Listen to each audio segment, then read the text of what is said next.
In our work reviewing the regulator's fitness to practice cases, we noticed that cases involving misconduct between colleagues wasn't always treated as seriously as sexual misconduct between professionals and patients. And this is interesting, obviously, because it's a theme in the Me Too movement as well, where people who've raised concerns due to issues that are arising with employers, for example, haven't always been listened to because they've been in a position of weakness compared to employers or superiors. We appealed a number of the cases that we'd seen involving issues with colleagues because we felt there were concerns in these cases and that it may indicate attitudinal issues which could impact on their wider fitness to practice. But the courts disagreed with us and we lost a number of these cases. We essentially wanted to sense check our views against those of the public to see whether the concerns we'd had about the impact that this behaviour might have on someone's fitness to practice was shared by members of the public. So we often commission research to see whether our views are in line with or out of step with the public, and we decided to seek the views of the public on this issue.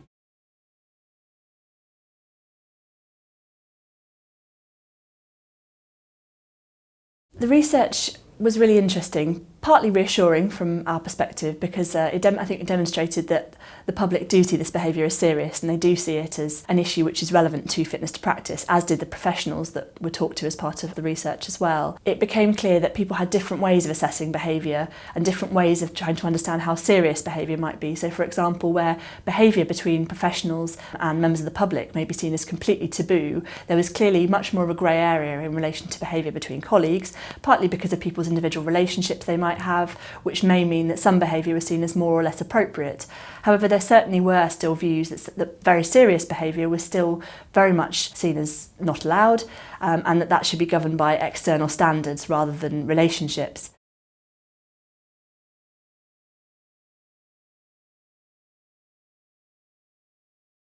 So there are a number of ways that the research demonstrated that this behaviour should be taken seriously and it was relevant to fitness to practice, partly because of the direct impact that such behaviour might have on quality of care or patient safety. So, for example, if members of the public witnessed such behaviour or heard about such behaviour, their confidence may be impacted. If the practitioner who was the recipient of such behaviour was distressed or upset by such behaviour, that could impact the care they were giving to patients. Or if the practitioner who's the perpetrator was distracted from their tasks or was unable to concentrate, that could have an impact on the quality of care they were able to give. If the team itself was impacted by the negative relationship between the victim and perpetrator, then that could have a wider impact on the team's ability to deliver care. The second way that it was directly relevant to fitness to practice was the risk the perpetrator may pose to members of the public or the wider team. So, for example, if the behaviour indicated serious concerns about that person's motivations or their lack of empathy, then this could indicate they weren't a suitable person to be practising in that profession.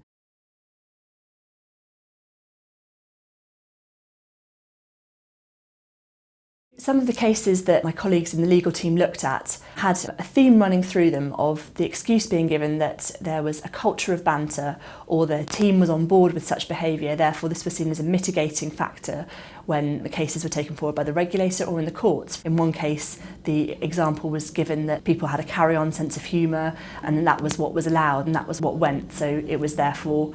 understandable that this person had misjudged the situation and had made people feel uncomfortable. What came through very clearly in the research was that whilst a positive team culture and shared norms within a team could be beneficial in terms of bonding and making sure the team operated effectively, if anyone was uncomfortable with the direction of travel, with conversation, or if people weren't on board with the level of banter that was allowed, that wasn't okay, and people didn't feel that should be used as an excuse, and they felt there was a strong onus on everyone within the team to make sure that everyone was okay with that and no one was feeling isolated or upset by such behaviour.